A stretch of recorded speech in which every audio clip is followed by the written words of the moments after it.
Hello student, welcome to my channel Sarvan lecturer. आज का ये वीडियो बहुत ज्यादा इंपॉर्टेंट है आप लोगों के लिए। देखो स्टूडेंट, आज हम लोग क्लास 10 मैथ का मोस्ट इंपॉर्टेंट क्वेश्चन सॉल्व करने वाले हैं, जो कि आप लोगों के बोर्ड एग्जाम के लिए बहुत ज्यादा इंपॉर्टेंट है। सारे एनसीईआरटी के लॉन्ग क्वेश्चन, जो बड़े बड़े क्वेश्चन हैं।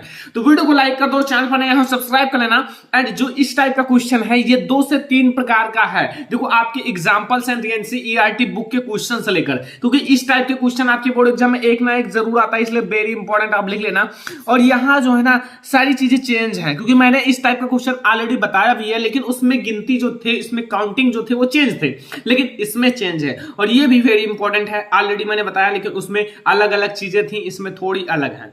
तो चलो फिर शुरुआत करते हैं। पहला क्वेश्चन आप लोग देखो, पहले आप लोग रफ में लगा लो। अगर लगा लेते हो तो आप लोग बढ़िया है, इंटेलिजेंट हो, ठीक है। अगर नहीं लगा पाते हो तो फिर आप वीडियो को देखो। पहला प्रश्न आपसे क्या कह रहा है कि 2 अंकों से बनी किसी संख्या के अंकों का योग 9 है, एंड यदि संख्या के अंक उलट दिए जाएं तो बनने वाली संख्या मूल संख्या से 45 अधिक होगी, तो संख्या ज्ञात कीजिए। आपसे रिक्वेस्ट है कि वीडियो को लास्ट तक देखना, आपको पूरा जितने भी क्वेश्चन है समझ में आ जाएगा। आज के बाद आपको दिक्कत नहीं होगा। और आप लोगों से हाथ जोड़कर रिक्वेस्ट है कि वीडियो को लास्ट तक देख करो, सब कुछ आपको समझ में आ जाएगा। और आप लोगों को जब मैं टॉपर बनाने का जिद ठान ही लिया है, तो भाई वीडियो को जब लास्ट तक देखोगे, तो जब आप एक क्वेश्चन समझोगे, तो ऐसे जब लास्ट तक देखोगे तो 4 से 5 क्वेश्चन आपको उसी के ऑटोमेटिक समझ में आ जाएंगे। और इस टाइप के क्वेश्चन आप हमेशा लगा दोगे अगर ये वीडियो ध्यान से देखते हो, मतलब ये क्वेश्चन ध्यान से पढ़ते हो, तो इस टाइप का क्वेश्चन एनसीईआरटी में 4 से 5 क्वेश्चन हैं और आप हमेशा तुरंत लगा सकते हो। तो चलो फिर हम लोग सीखते हैं। देखो समझो, सबसे पहले यहां दिया हुआ है 2 अंकों की 2 अंकों से बनी। अब 2 अंक उसमें कौन कौन से? एक होता है इकाई, एक होता है दहाई। इकाई और दहाई से मिलकर 2 अंक बनते हैं, ठीक है। तो सबसे पहले आपको मानना पड़ेगा कि माना दहाई का अंक, यहां आपको लिखना है माना, ठीक है। माना दहाई का अंक,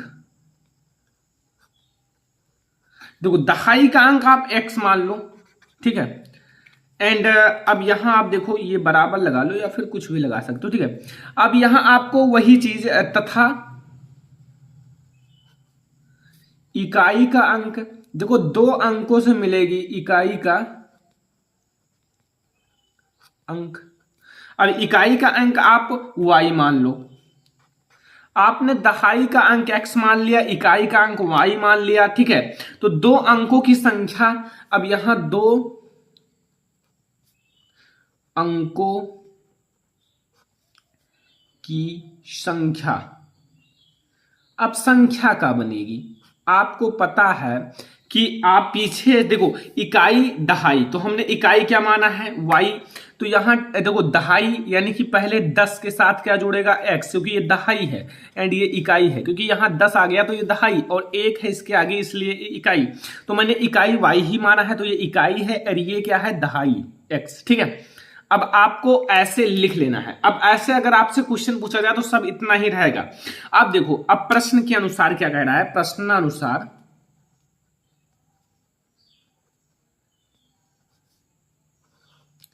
प्रश्न के अनुसार क्या कह रहा है? देखो 2 अंकों से बनी संख्या के अंकों का योग मतलब होता है जुड़ना, यानी कि योग। अब योग मतलब आपको पता है कि योग आप जोड़ लो, लाइक यहां आपको x plus y equal to योग कितना है? 9 है, ठीक है। ये आपका बन चुका है इक्वेशन नंबर फर्स्ट, क्योंकि हमने एक समीकरण ये बना लिया, ठीक है। चलो, ये 2 चर वाले रैखिक समीकरण युग्म से हैं, ठीक है। अब देखो, यदि संख्या के मतलब यदि संख्या, जो ये संख्या है, देखो ध्यान से समझना, सब मैं आपको समझा रहा हूं। ये संख्या जो बनी है, ठीक है, संख्या के अंक उलट दिए जाएं तो बनने वाली संख्या मूल संख्या से 45 अधिक होगी। यानी कि देखो, एक तो संख्या आपके पास है, संख्या क्या है? देखो अब आप समझना ध्यान से। अब यहां तथा लगाओ, ये तो पहला स्टेप था। अब देखो प्रश्न के अनुसार क्या कह रहा है कि संख्या, आपकी संख्या क्या है? आपका संख्या है क्या है? देखो 10x प्लस वाई है, ठीक है। 10x प्लस वाई है, लेकिन अगर संख्या को उलट दिया जाए, लाइक एज ये जो देखो 10x है, ये 10x है, लेकिन हमें संख्या को उलट देना है, तब आपको 10y इसे कर लेना है एंड x, ये देखो मैंने उलट दिया। तो अब देखो, अब आपका जो मूल संख्या है वो कितना है, मूल संख्या आपका कितना है 10x प्लस वाई। अब हमें दोनों को बराबर करना है, लेकिन लिखा क्या है, यदि संख्या के अंक उलट दिए जाएं तो बनने वाली संख्या मूल संख्या से 45 अधिक है। अगर उलट दे तो ये जो बनने वाली संख्या है ये मूल संख्या से 45 अधिक है। अगर ये 45 अधिक है तो हमें बराबर करने के लिए इसमें 45 जोड़ना पड़ेगा, क्योंकि हमें दोनों को इक्वल करना है, बराबर करना है। अगर इनके पास 45 रुपए अधिक है तो इनको वही 45 इन्हें और देना पड़ेगा, इन्हें और 45 देना पड़ेगा, ठीक है, तब इनका बराबर होगा। अब देखो इतना आपको समझ में आ गया। अब इसे कर लो सॉल्व, और सॉल्व करोगे तो आपका पूरा मैटर समाप्त हो जाएगा। देखो यहां आपका है 10y, ठीक है, चलो 10y माइनस ये y इधर ले आओ एंड प्लस x, और ये माइनस 10x इधर ले आओ, ठीक है, एंड ये आपका माइनस 45 है, लेकिन इधर आप 45 ही रहने दो बराबर के इधर, ठीक है। अब समझो यहां हो गया ये y यानी कि 10y, एंड ये हो गया माइनस x नहीं, माइनस x नहीं, माइनस 9x, ठीक है, माइनस 9x एंड बराबर 45। ये आप x आगे कर लो, माइनस 9x आगे कर लो, ठीक है, एंड प्लस 9y पीछे कर लो, x आपको आगे रखना है 45। ओके, अब देखो समझना ध्यान से, यहां से मैं सभी में 9 से भाग दे दूंगा तो यहां माइनस x हो जाएगा प्लस y हो जाएगा बराबर 9 पचे 45। ये आपको इक्वेशन नंबर सेकंड मिल जाएगा।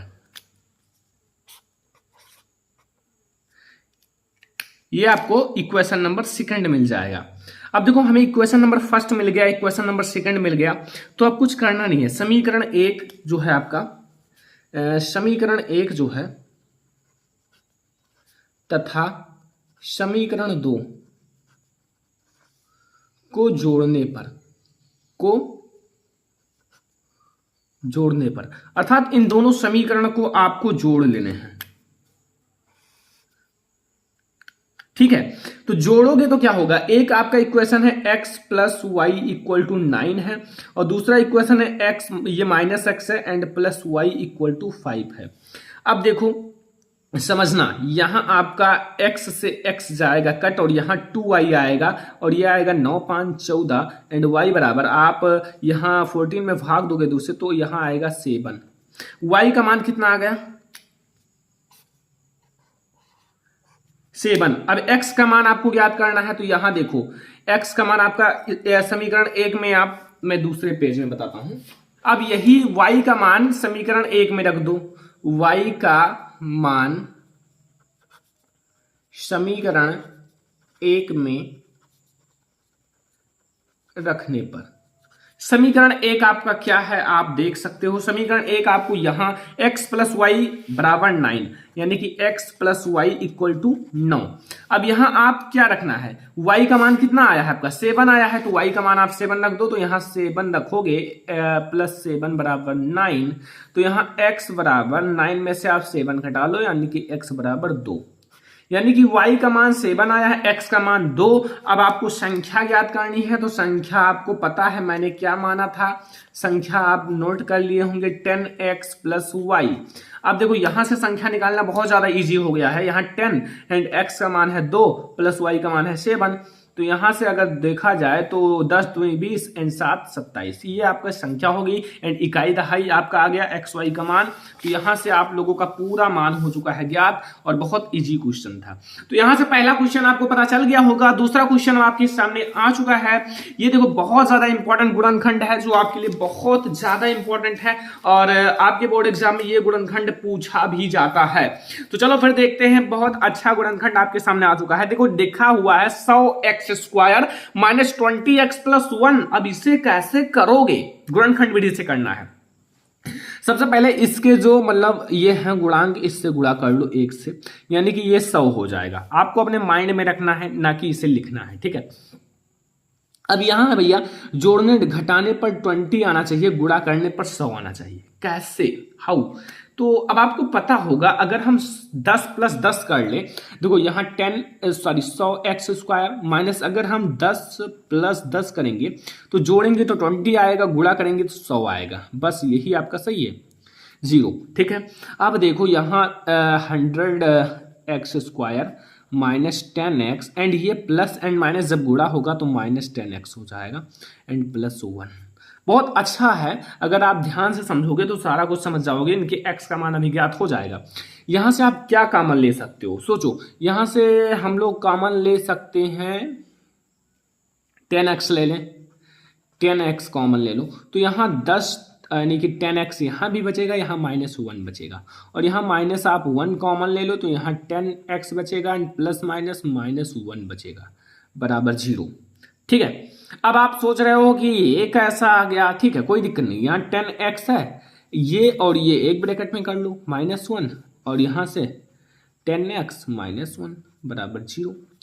अब देखो एक बार इसे 10x -1 बराबर 0 रख लो तो यहाँ 10x बराबर 1 एंड x बराबर 1/10। ठीक है, आपका एक आया है क्वेश्चन, यानी कि x का मान 1/10। अब दो घात है यानी कि द्विघात समीकरण है तो दो मान आएंगे, तो दोनों वही आएंगे भाई, आपको दिख रहा होगा। यहाँ भी 10x -1 बराबर 0 है, यानी कि 10x बराबर 1 हो जाएगा और x बराबर 1/10। तो यहां से आपका दोनों भाई एक ही हैं, तो यहां द्विघात समीकरण का मूल क्या हो जाएगा आपको पता चल गया होगा। द्विघात समीकरण का मूल क्या आएगा, 1/10, 1/10, यही आपका आंसर हो जाएगा। तो यहां से ये समीकरण था, समीकरण आपको गुणनखंड विधि से हल करना था। गुणनखंड विधि भी आपको थोड़ी मोड़ी आ गई होगी, क्योंकि मैंने आपको सोचा कि ये समझा दिया जाए। ये हाइट एंड डिस्टेंस का एक बहुत इंपॉर्टेंट क्वेश्चन है, बहुत ज्यादा इंपॉर्टेंट है, एनसीईआरटी का क्वेश्चन है, और ये 7 नंबर में आता है। हमेशा मैंने देखा है, मॉडल पेपर उठाया है, इस टाइप के क्वेश्चन हर बार पूछे जाते हैं। कितने नंबर में? 7 नंबर में। तो भाई इस वीडियो को आपको लास्ट तक देखना है, 7 नंबर आपको कंप्लीट कर ही लेने हैं। ठीक है, तो हाइट एंड डिस्टेंस का आपके बोर्ड एग्जाम में मैंने देखा है, बहुत अच्छे अच्छे क्वेश्चंस आते हैं आपके बोर्ड एग्जाम में। तो इसको पहले आप नोट कर लो, जो क्वेश्चन लिखा हुआ है इसको नोट कर लो। ये लॉन्ग क्वेश्चन है, इसलिए मैं आपको अच्छे से समझा दूंगा, आपको कोई दिक्कत नहीं होगा। लिखा हुआ है, एक 80 मीटर चौड़ी सड़क के दोनों ओर आमने सामने समान ऊंचाई वाले 2 खंभे लगे हुए हैं। दोनों खंभों के बीच सड़क के एक बिंदु से खंभों के शिखर के उन्नयन कोण क्रमशः 60 डिग्री और 30 डिग्री है। खंभों की ऊंचाई और खंभों से बिंदु की दूरी ज्ञात कीजिए। एक तो सबसे पहले आप एक काम करो, 80 मीटर की सड़क बना लो।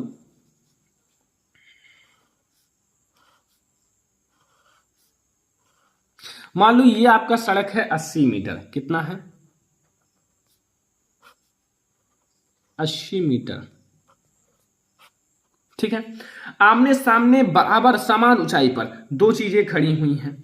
तो अब आप करो क्या, यहां समान ऊंचाई पर आप 2 खंभे खड़े कर दो। ये दोनों की ऊंचाई समान हो। ठीक है, समझा रहा हूं आपको, आप लोग पटरी से खींचना, क्योंकि मैं आपको समझाऊंगा जब ऐसे तो आपको बहुत ज्यादा समझ में आएगा।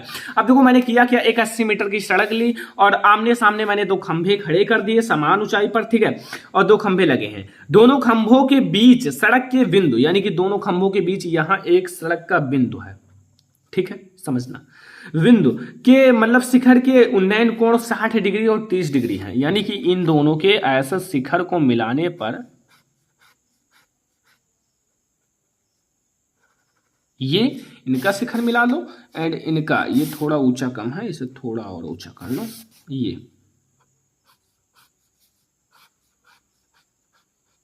ये दोनों के शिखर मिला लिए जाएं तो एक बात याद आएगा कि ये जो है ये 30 डिग्री है, ये 60 डिग्री है। ठीक है,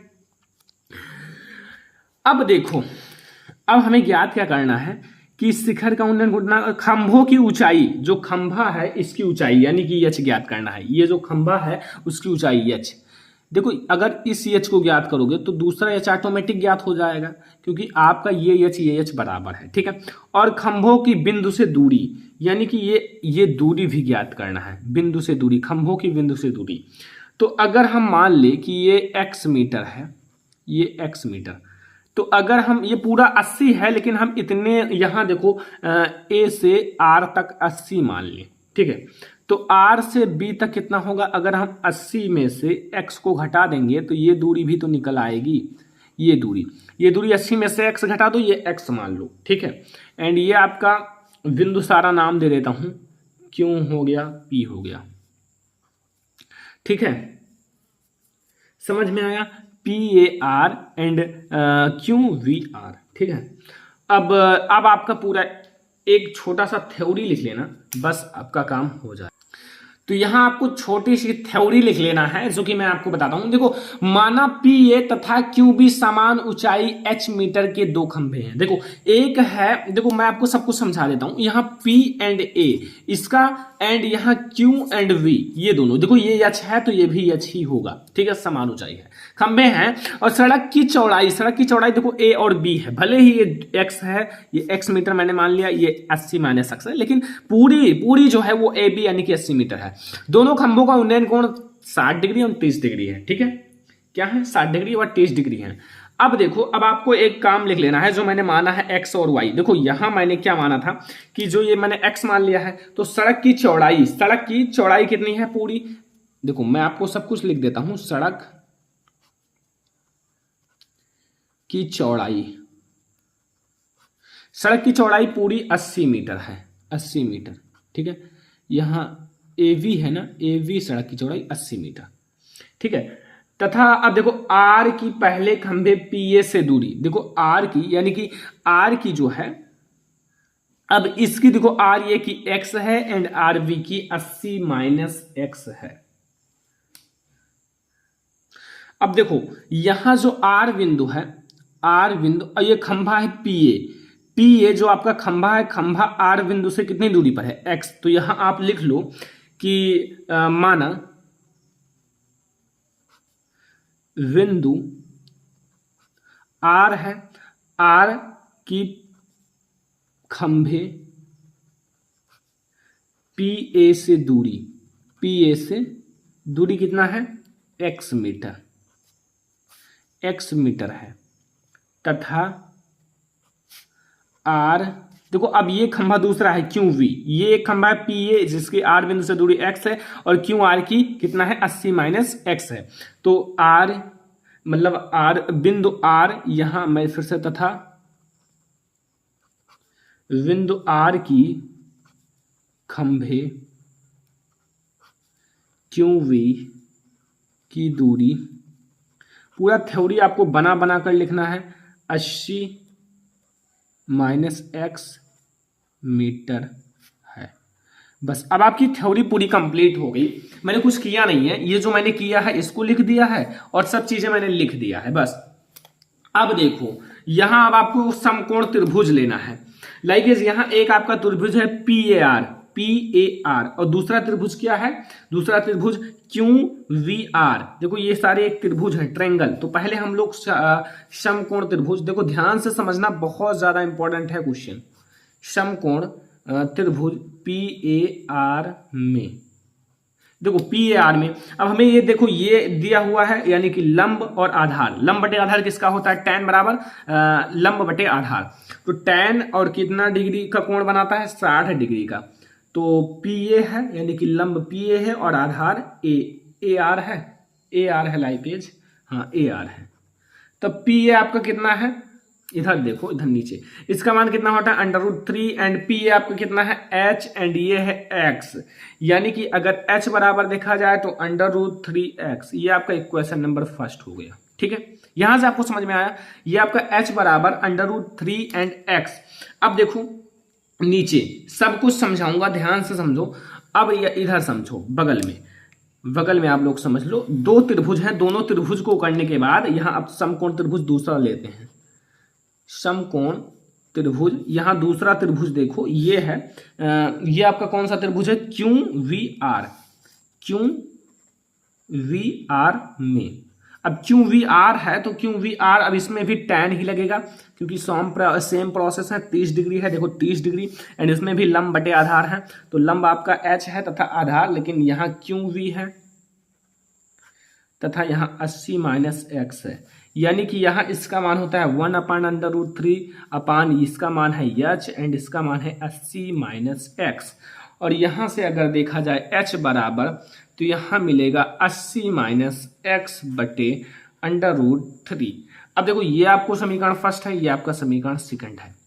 अब कुछ करना नहीं है, थोड़ा सा आपको ध्यान देना है। समीकरण एक यानी कि यहां आपका h का मान है, यहां आपका h का मान मिला है, ठीक है, यहां भी h का मान मिला है। तो अब हम क्या करेंगे, ये जो h का मान है, ये h का मान हम यहां रख देंगे, ठीक है। h का मान जो ये है, मैं इस h के स्थान, देखो मैंने समीकरण 1 तथा समीकरण 2 से यहां मैं लिख देता हूं नीचे। देखो अभी आपको सब कुछ समझ में आएगा। समीकरण 1 तथा समीकरण 2 से, देखो समीकरण 1 में h का मान इतना आया है और ये h के स्थान पर मैं रख देता हूं, यानी कि √3x आया। अभी मैं x का मान ज्ञात कर लूंगा, यहां से x का मान हमें ज्ञात हो जाएगा। तो यहां आपका ये h का मान मैंने ये वाला यहां रख दिया, तो ये आपका 80 माइनस x बटे √3 आ गया, ठीक है।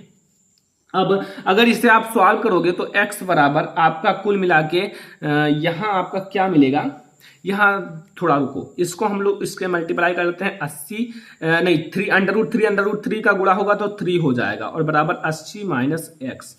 अब देखो मेन प्रोसेस अब आपका आ चुका है। यहां से आप x इधर ले आओ, यानी कि 3x इधर प्लस हो जाएगा, x बराबर 80 एंड यह हो जाएगा 4x बराबर 80 एंड x बराबर आप 80 से इसको करोगे तो 20 मीटर आएगा।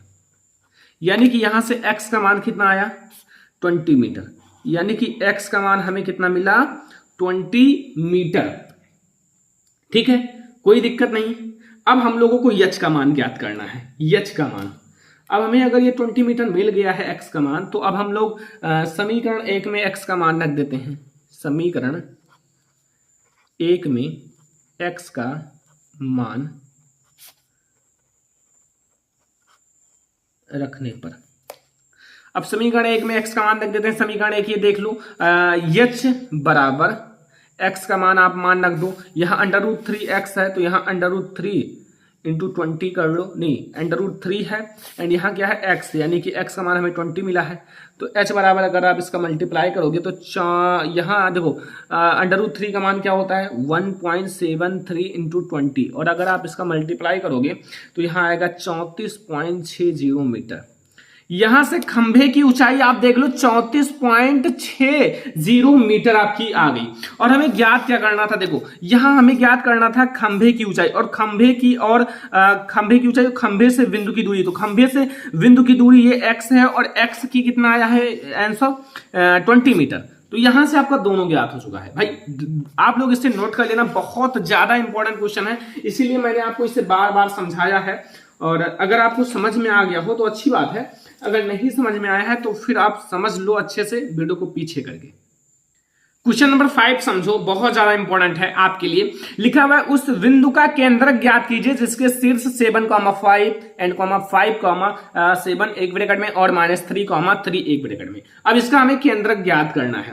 केंद्रक मतलब अब आपको अभी समझ में आ जाएगा। मान लीजिए कि केंद्रक के निर्देशांक x तथा y है। अब यहां मान लीजिए, माना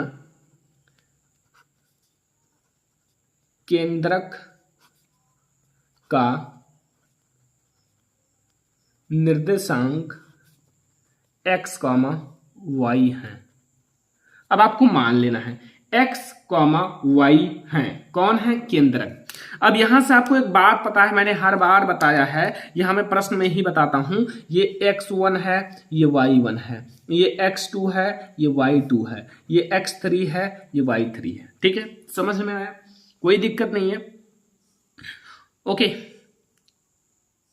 समझ में आ गया होगा मैंने कैसे इसे लिख दिया है। अब देखो यहां से अगर आपको केंद्रक का निर्देशांक ज्ञात करना है तो अगर आप x का मान ज्ञात कर लो, y का मान तो हो जाएगा। तो x बराबर आपके पास कितने हैं, x1, x2, x3, तो यहां x1 plus x2 plus x3 कर लो, और कितने ऊपर हो गए, 3, 1 2 3, तो यहां 3 कर लो। अब x1 का मान कितना है 7 एंड x2 का मान है 5 एंड x3 का मान है -3। ठीक है, चलो कोई दिक्कत नहीं है। तो कुछ 7, 5, 12, 12 में से 3/3, यानी कि 12 में से 3 के 9, 9 में से 3 से भाग दोगे यानी कि 3 आएगा। ये x का मान आया, x का मान कितना आया 3। अब देखो तथा अब y बराबर आप क्या करोगे, y1 plus y2 plus y3, इसका भी मान 3 ही है, बटे 3 कर लो। अब y1 कितना है, 5 है, प्लस y2 कितना है, 7 है, प्लस y3 कितना है, 3 है, बटे 3। 7 5 12 3 15, 15 बटे 3 इक्वल टू आपका 5 आएगा। ये y का मान आ गया। अब यहां से भाई निर्देशांक क्या है, कुछ नहीं है, निर्देशांक आपको ज्ञात करना। अब आप यहां हेडिंग डाल दो कुछ। अब आपको निर्देशांक केंद्रक का निर्देशांक, केंद्रक का निर्देशांक x, y। अब x, y का मान आपको पता चल ही गया, क्या है, 3, 5 है। 3 आपका x का मान है और 5 आपका y का मान है। तो यहां से आज मैंने 5 जो मोस्ट इंपोर्टेंट मैथ के क्वेश्चंस थे वो मैंने आपके साथ डिस्कस कर लिया है। एंड यहां से अगर आपको ये वीडियो पसंद आया हो, लाइक करना, अपने फ्रेंड्स के साथ शेयर कर देना, अगर चैनल पर नए आए हो सब्सक्राइब कर लेना। और मैं ऐसा ही वीडियो आपको डेली प्रोवाइड करता हूं ताकि आपका नॉलेज बढ़े और आप लोग भी बोर्ड एग्जाम में टॉप कर सको। तो चलो फिर मिलते हैं अगली वीडियो में, तब तक के लिए धन्यवाद।